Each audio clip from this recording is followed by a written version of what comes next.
Welcome back दोस्तों, welcome back to brand new episode of MMA now podcast. आपका अपना podcast और हमारा अपना हिंदी एमएमए पॉडकास्ट। दोस्तों, एक और हफ्ता आपकी लाइफ का और एक और हफ्ता हो गया है UFC 266 को। दोस्तों, क्या इवेंट!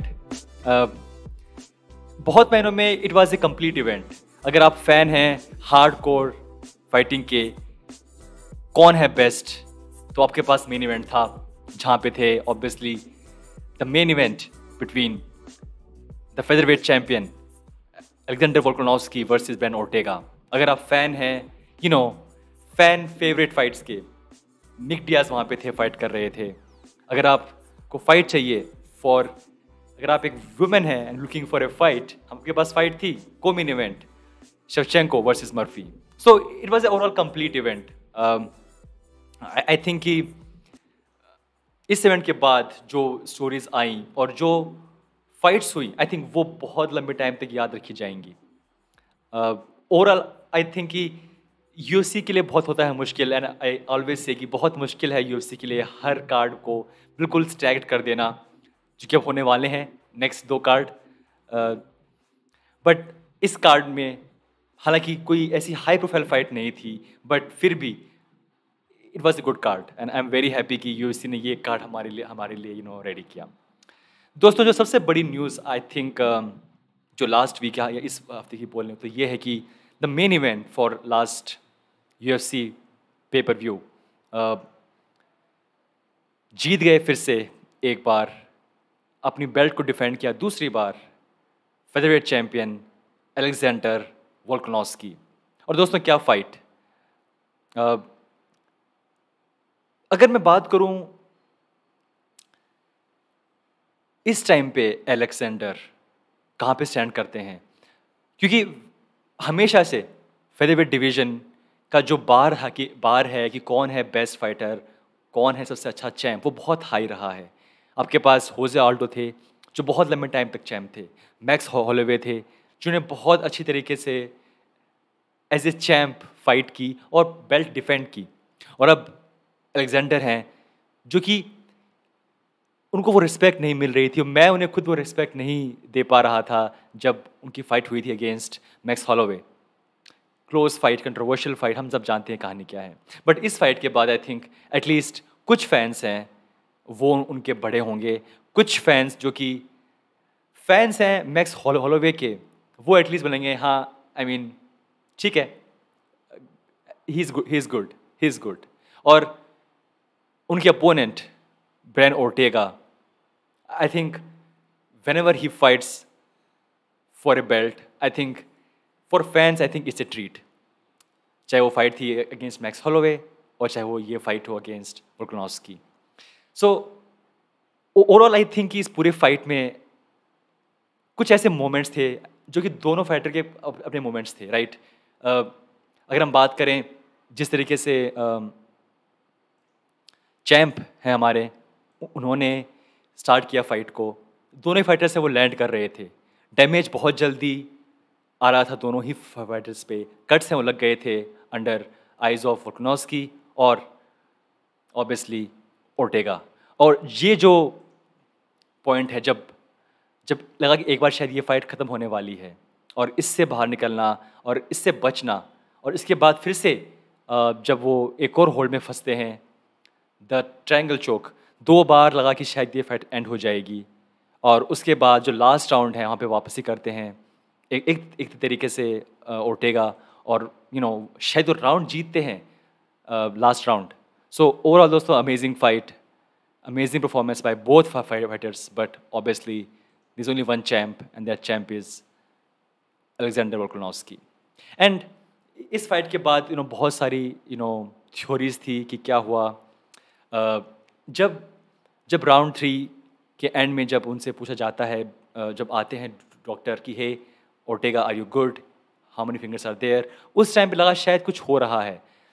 नॉर्मली इतना टाइम नहीं लेते डॉक्टर्स, इतना टाइम नहीं लेती UFC कि फाइट को, राउंड को स्टार्ट किया जाए, और एंड आई फेल्ट कि शायद कुछ वहाँ पे हो रहा था कि मे बी थोड़े से स्लो थे ओर्टेगा उनको क्वेश्चंस को समझने में, और आई फेल्ट कि और उसके बाद आई फेल्ट कि शायद maybe he was not there. Round 3 के बाद, आई थिंक राउंड 3 था वो, जब एंड होता है और आते हैं उनके कॉर्नर मैन, उनको नीचे से उठा के रखते हैं स्टूल के ऊपर।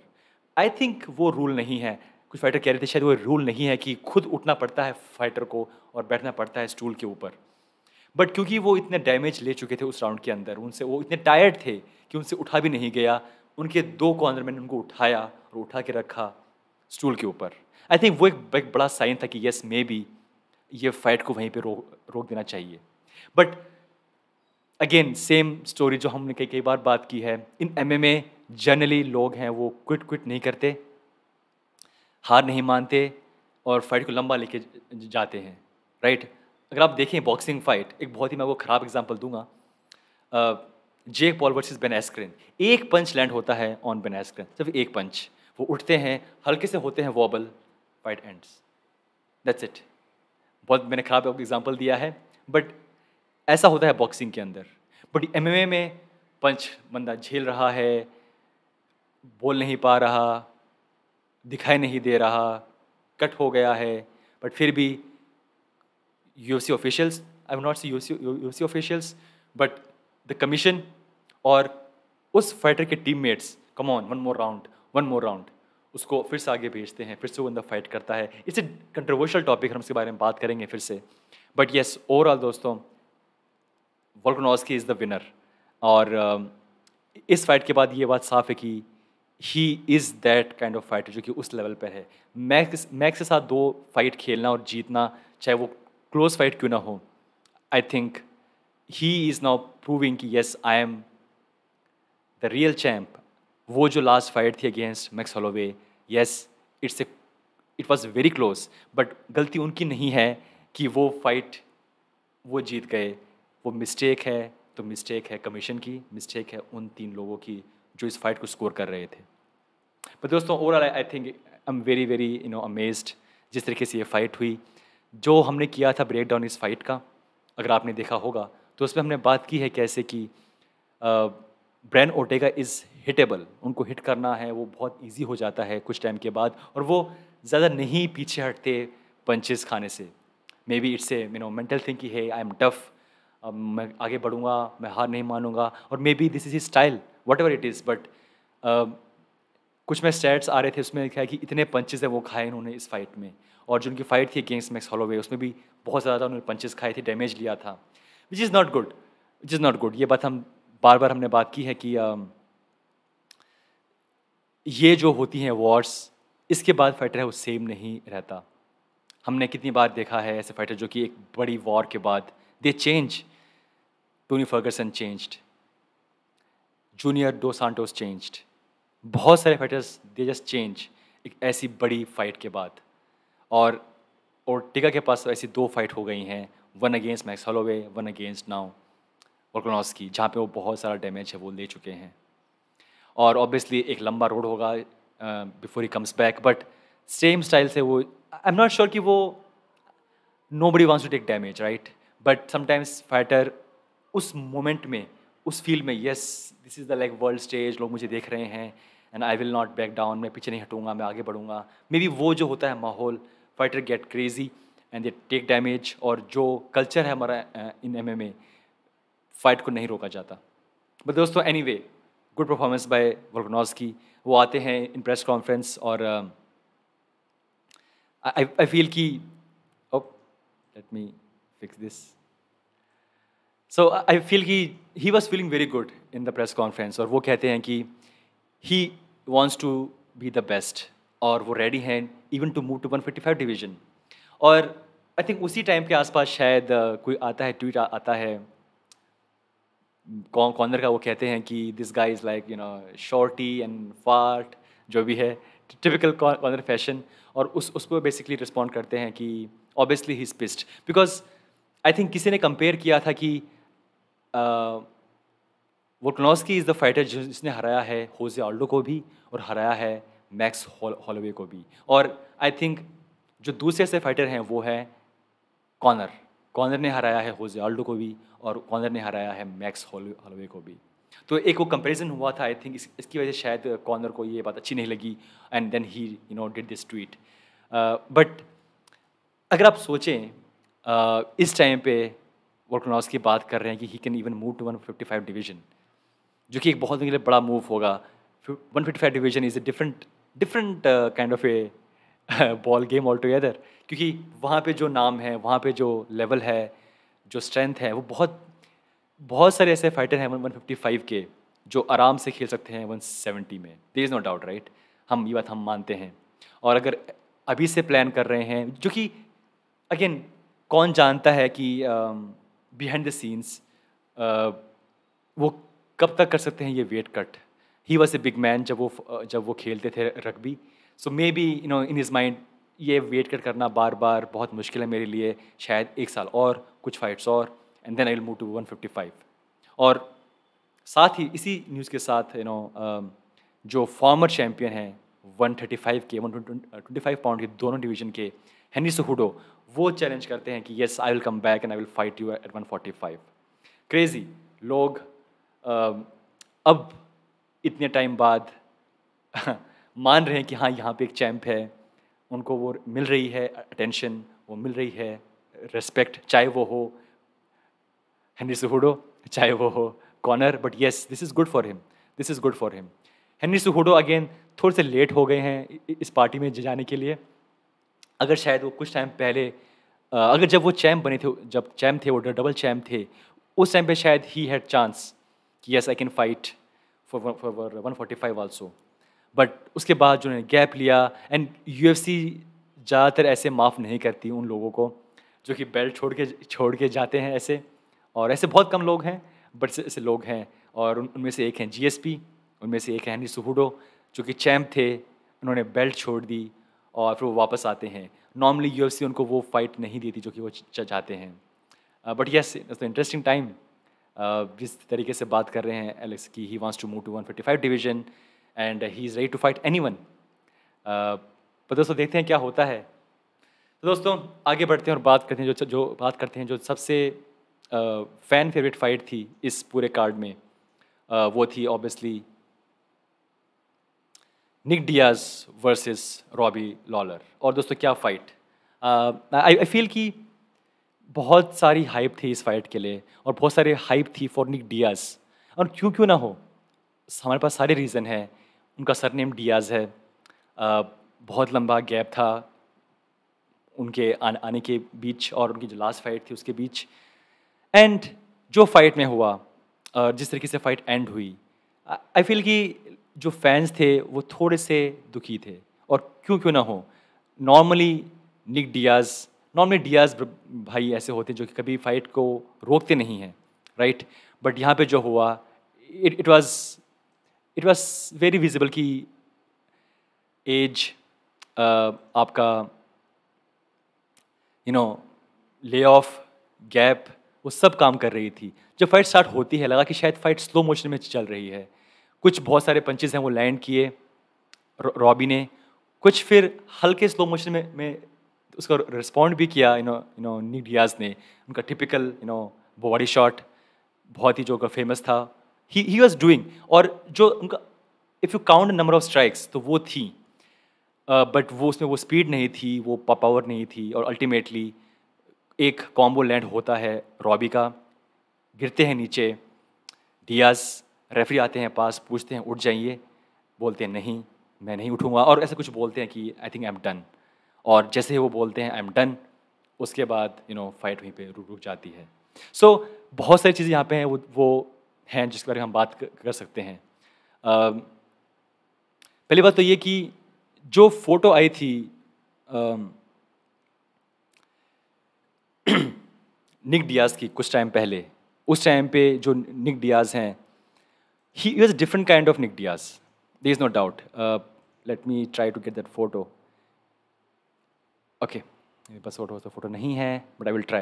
So एक फ़ोटो आई थी कुछ महीनों पहले, और उस फोटो में दिखाते हैं कि Nick Diaz is very lean, muscular, उनके पास वो सारी चीज़ें हैं जो कि होनी चाहिए एक फाइटर में, एब्स है, सब कुछ उनके पास दिखाई दे रहा है, and we were happy, we were excited कि yes Nick Diaz is back, he is looking like he is in shape. और फिर उसके बाद में जो फोटो आती है अराउंड फाइट वीक, उसमें दिखाई देता है कि he is not in shape और maybe not that good, जो कि कुछ महीने पहले पहले थी। तो मैंने वो फ़ोटो निकाल ली है। लेट मी ट्राई अगेन दोस्तों। ओके, ये थी वो फ़ोटो। सो ये जो फ़ोटो हमारे पास है, ये फ़ोटो आई थी लगभग 3-4 महीने पहले की बातें हैं और उस टाइम पे एक शायद वेट कट किया था निक डियाज़ ने टू चेक क्या मैं 170 पाउंड पे जा सकता हूँ। I think he was it was 170 pound pound वाला वेट कट। और फिर जब आती है फ़ोटो पहली बार की for the media, for UFC press, then he looks different and बहुत डिफरेंट है ये दोनों फोटोज़। तो क्या हुआ इन 6 महीने या 5 महीने के बीच में कि वो आउट ऑफ शेप हो गए? तो बहुत सारी यहाँ पे न्यूज़ ये आ रही थी कि ये जो फाइट थी, जब ये हुई कंफर्म, तो उसके पीछे, उसके पहले there was no plan to fight so soon. और इस फाइट के लिए उनके पास सिर्फ 6 हफ्तों का टाइम था to prepare and to cut weight. और आई थिंक कुछ लोग ये भी कह रहे हैं कि इस फाइट से पहले जो उनका कैंप था वहाँ पे एक स्पारिंग, एक ट्रेनिंग सेशन में गलती से उनके स्पारिंग पार्टनर ने उनको नॉकआउट कर दिया और फिर उन्होंने ये फैसला किया कि शायद मुझे इतना वेट कट नहीं करना चाहिए और ये फाइट हो जाती है 170 पाउंड से 185 पाउंड पे। सो ये दो कहानियाँ जो कि निकल के आ रही हैं। और जब उनका आता है इंटरव्यू रिंग के अंदर, तो वो कहते हैं कि आई नो कि आई न्यू कि क्या होने वाला था। जो उनका वो था मैनेजमेंट जो भी लगा लीजिए, they did not do a good job, उन्होंने ढंग से काम नहीं किया और there were some money issues उनके बीच में और अल्टीमेटली उनको ये फाइट इस तरीके से फाइट करनी पड़ी। तो ऑब्वियसली ये कोई नई बात नहीं है, डियाज भाई जब भी फाइट करते हैं they have some kind of excuse. Nate Diaz भी फाइट करते हैं मैंने इस फाइट में मेरी टांग टूट गई थी, मेरा पैर टूट गया था, मेरा हाथ टूट गया था, ये हो गया था। हर फाइट में, चाहे वो कोई भी फाइट हो, take any fight of Nick Diaz, he is always से इस कैंप में मेरे पास ये हो गया था, इस कैंप में मेरे पास ये हो गया था, चाहे वो जीते या हारे। और आई थिंक ये कोई नई बात नहीं है फॉर डियाज भाइयों के लिए कि हे ये हुआ था कैंप के अंदर इसलिए मैंने परफॉर्म किया, विच इज़ फाइन। बट अब लोग ये कह रहे हैं कि यार मज़ा नहीं आया, एक इतने लंबे गैप के बाद आया है तो बंदा, सही है फिर भी ठीक है, बट स्लो था। और वो जब गिरे ऑन ग्राउंड और जब कहा रेफरी ने उठ जाइए, तो he says no I am done. वो जो पॉइंट है वो उससे बहुत बात चल रही है कि क्या एक निक डियाज जो 5 साल पहले था, 6 साल पहले था, क्या वो ऐसे बोलता कि नहीं आई am done? I don't think so. तो वो मेंटली वो हार गए थे, या मे बी बिकॉज उनकी जो नोज़ है वो ब्रेक हो गई थी, वो ब्लड बाहर लगातार आ रहा था। सो ही फेल्ट कि मैं already like I think this fight is over. But शायद 6 साल पहले वाला निक डियाज शायद ऐसा नहीं सोचता, राइट? पॉसिबल है, बट उनको लगा शायद कि हे आई थिंक मैंने डैमेज ले लिया है। कौन जानता है कि जो पंचेस हैं, डियाज के पास बहुत ज़्यादा पंचेस खाने की कैपेसिटी है, या मान लीजिए उनमें हिम्मत है। बट आई फील कि वो पंचेस खाने के बाद में भी थॉट कि या तो मेरे ऊपर आ जाते अगर Robbie Lawler, then maybe fight जाती ऑन ग्राउंड, मे बी हम कुछ करते, रेसलिंग, चोक्स, होल्ड्स। बट अगर ये फिर से मुझे उठना पड़ेगा, so I think I am done, और फाइट वहीं पे रुक जाती है। So overall yes, I feel कि एक लंबे गैप के बाद, लगभग 6 साल का गैप के बाद वापस आना, फाइट करना, और maybe not a very good training for this fight, I think वो सब मिला के देखा जाए तो ये है रिजल्ट। क्या फिर से वो फाइट करेंगे? क्या फिर से उन्हें फाइट करनी चाहिए? आई थिंक एक फाइट और, अगर ये रियली एक एक्सक्यूज़, ये रियली एक रीज़न है कि वो because of injury, because of he was knocked out, because he had less time, इसलिए शायद वो इस तरह से उन्होंने फाइट की, ठीक है, वन मोर फाइट।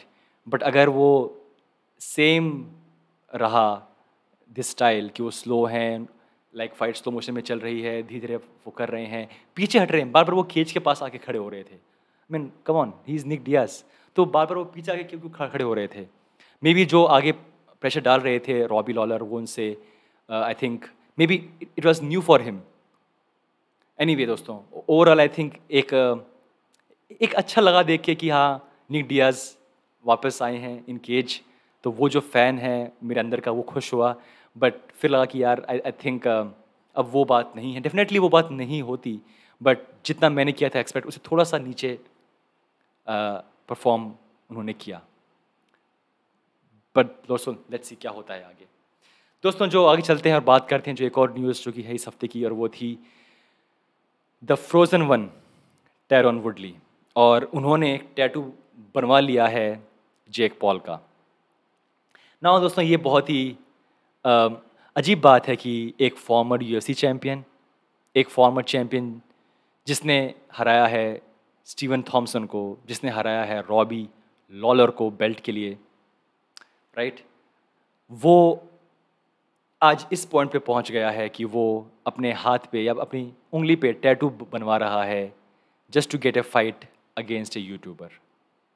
सो अगर ये रियल टैटू है, जो कि लोग कह रहे हैं ये रियल टैटू है, और लोग कह रहे हैं कि शायद ये जो आई और जेक पॉल है वो रियल है, जो लव है वो फेक है, वो सिर्फ पेन से लिखा गया है, वट एवर इट इज़, और वो कर रहे हैं इसलिए because he wants A rematch, he wants A rematch against Jake Paul, जो कि नहीं होगा, जो कि नहीं होगा मोस्ट प्रोबेबली नहीं होगा, मे बी पॉसिबल है but I don't think so fight वो होगी। सो और अगर ये वो ऐसा वो करते जल्दी कर पाते फाइट से कुछ दिनों बाद या मे बी सेम डे, तब शायद चांस था कि हाँ टैटू बन गया है, now there is a rematch. But fight से इतने दिनों बाद वेट करने के बाद टैटू बनवाना, आई मीन क्या लॉजिक है इसका, मुझे समझ नहीं आया, क्या इसका तुक बनता है। You are a UFC champion यार, come on. So overall not a good thing for Tyron वुडली।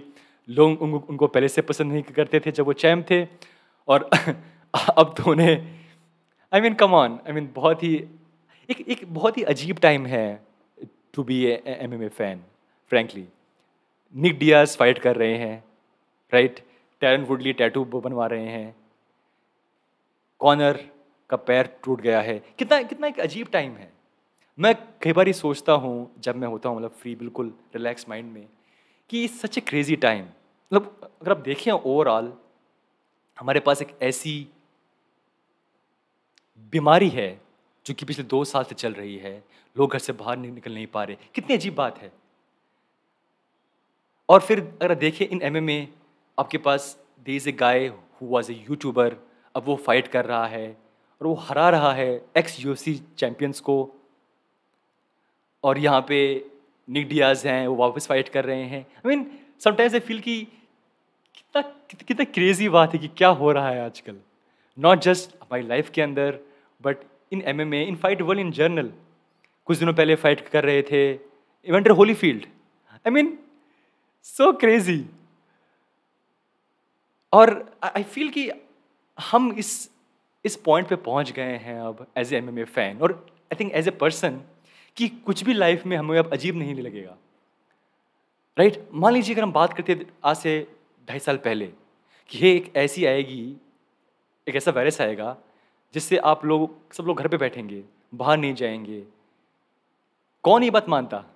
ये अगर मैं आपको बोलता आज से 2 साल पहले या 1 साल पहले कि हमारे पास जेक पॉल आएंगे, he is a YouTuber and he will fight UFC fighters, ex UFC fighters, like what are you talking. But ये हो रहा है, ये हो रहा है। माइक टायसन ने भी फाइट की थी कुछ दिनों पहले, इवेंटर होलीफील्ड ने भी फाइट की थी।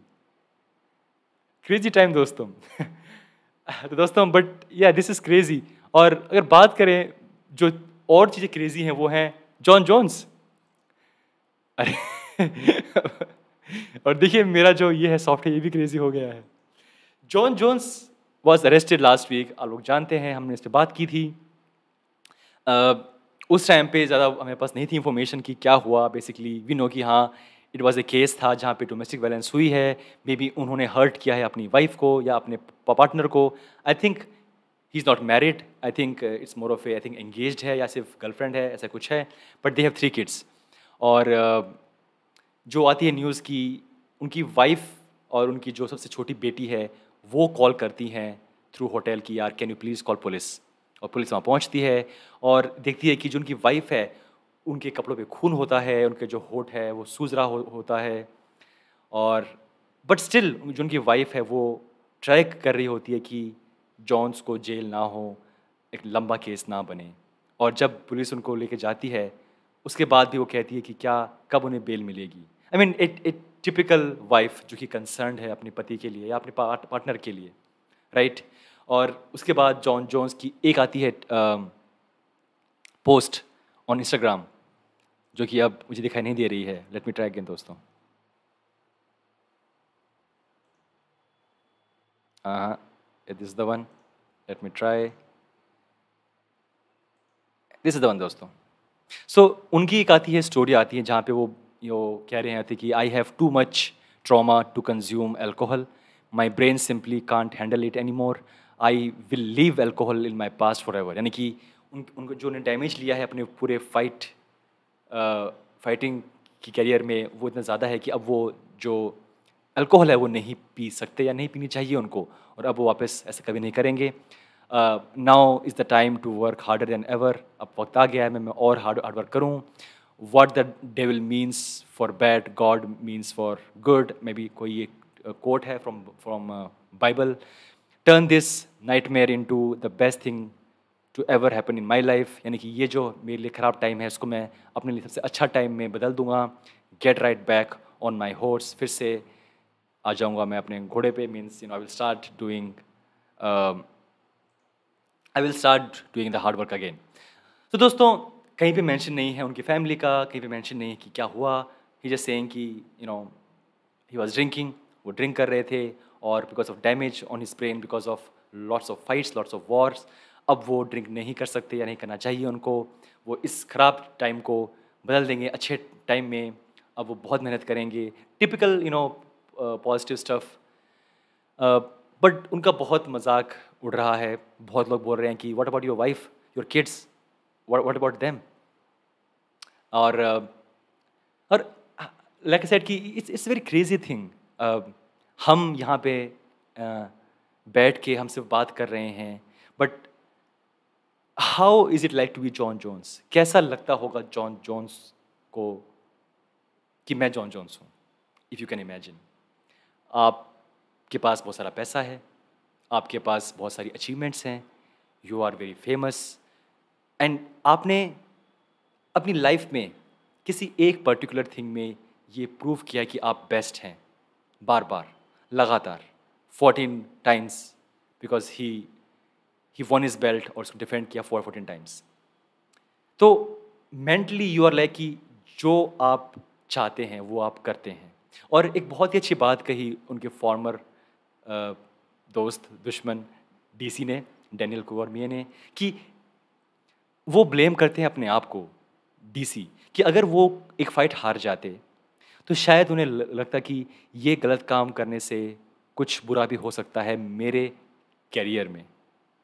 बट कभी वो फाइट हारे नहीं तो उन्हें ऐसा लगता है कि मैं कुछ भी करूँ मेरी पर्सनल लाइफ में, चाहे मैं पार्टी करूँ, चाहे मैं ड्रिंक करूँ, चाहे मैं ड्रग्स करूँ, I am still the champ, I can still perform उस लेवल पे कि मैं बेस्ट हूँ। बट अगर डीसी उनको हरा पाते या हरा देते तो शायद जॉन जोन्स ऐसा नहीं सोचते, तो शायद वो ऐसे काम नहीं करते। कितनी कितनी अच्छी बात कही डैनियल ने कि यार अगर मैं उनको हरा पाता तो शायद ऐसा नहीं होता। DC is such a gentleman, right, no doubt. But यहाँ पे ये बात नहीं कि अब डीसी क्या कर सकते थे या क्या कर पाते थे। बट यहाँ पे जॉन जोन्स फिर से एक बार एक ऐसी स्टेज पे हैं जहाँ पे वी नेवर नो कि क्या होगा नेक्स्ट। यूएफसी जनरली नहीं करती पनिश जॉन जोन्स को, ऐसा हिस्ट्री कहती है। और जब ये बात पूछी गई, ऑब्वियसली अंकल वाइट सेड कि नो, ऐसा कुछ नहीं होगा। बट इस पॉइंट के बाद how much time he needs to come back, how many months he needs to basically get back on that horse, जो कि वो कह रहे हैं। वी नेवर नो क्या होगा। लेकिन one thing is for sure कि जॉन के पास कोई ऐसा नहीं है आदमी या औरत उनकी लाइफ में जो उनको रोक सके ऐसे काम करने से। बहुत सारे लोग ऐसे कह रहे थे कि he need someone, lot of fighters, Shevchenko ने बात की, बहुत से लोग कह रहे थे कि ही नीड समवन जो कि उन्हें गाइड करे कि हे, वन ड्रिंक हो गई बस, that's it, no more Jones, you know what happens. आप जानते हो क्या होगा, सिर्फ वन पैक लेने का, ज़्यादा नहीं पीने का, घर जाने का और सो जाने का, राइट? बट उनकी लाइफ में कौन बोलेगा ये बात जॉन जोन्स को, 260 पाउंड्स फाइटर को, कि हे इनफ जोन्स, घर जाओ, सो जाओ, नो मोर पार्टी, नो मोर ड्रिंकिंग, ना ना, कल सुबह उठना, जिम में जाना, कल तुम्हारा चेस्ट डे है, what ever. Who can say that to John Jones? His coaches, his friends. It's very tough spot. और again, kind of a similar thing जो कि होती है with Connor, right? Same thing नहीं, but similar thing. कौन है जो कि बोले, hey Connor, don't do these things, don't throw drinks on people. Because हम कभी नहीं समझ सकते कैसा लगता है होना एक ऐसे फाइटर को जो कि बिल्कुल पीक पे है, मनी वाइज, स्टारडम, हर चीज़ में. We can just imagine. यहाँ हमारे लिए कहना बहुत ईजी है, कहना कि hey John Jones, your piece of shit, whatever. But how is it like to be John Jones? We don't know that. Only John Jones know that. Only Conor knows how it feels to be Conor McGregor. But दोस्तों, this is crazy. This is getting even crazier कि इतने साल बाद भी फिर से Jon Jones ऐसे काम कर रहे हैं. He's getting arrested. और वो इस तरह की न्यूज़ में है. We don't know what will happen next. तो दोस्तों, ये था हमारा आज का एपिसोड. थोड़ा सा छोटा एपिसोड हमारे पास, नहीं, इट्स ओके, 30 मिनट.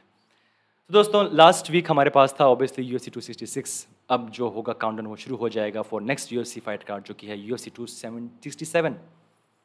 हमारे पास है एक बहुत अच्छी फाइट. हमारे पास डिफेंड होगी हमारी belt, light heavyweight belt, current champ Jan Blachowicz against the elderly Glover Teixeira. हमारे पास हैं obviously Islam Makhachev fight. We have very lots of good fights. And दोस्तों, आई थिंक कि इवन उससे पहले भी हमारे पास बहुत सारी अच्छी फाइट्स हैं जो कि होने वाली हैं. दोस्तों, बात करेंगे उन सब फाइट्स के बारे में. Let me just check the दोस्तों कैलेंडर की कौन सी फाइट्स हैं जो कि होने वाली हैं. मैंने एक लिस्ट बनाई थी. Let me just cross check दोस्तों.